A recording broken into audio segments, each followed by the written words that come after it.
Hello and welcome back everyone to my YouTube channel. Today we are going to make monster fonts. So let's get started. In my previous video we have learned how to make monster A, B and C. So now let's learn the further monsters. You can change its design, color, shape, size, anything according to your convenience. These monsters are according to my imaginations. So now draw all the monsters as shown in the video.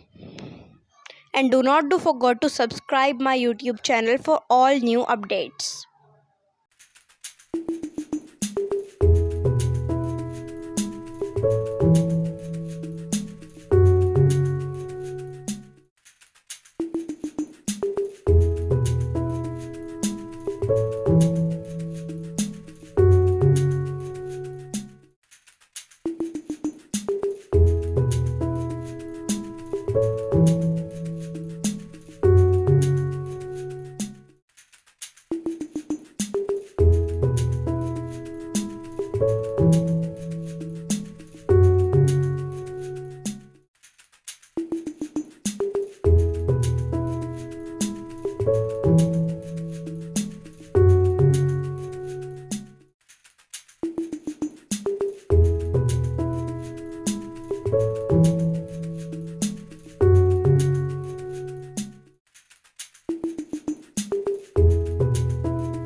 Now we have completed all the monsters of today's video.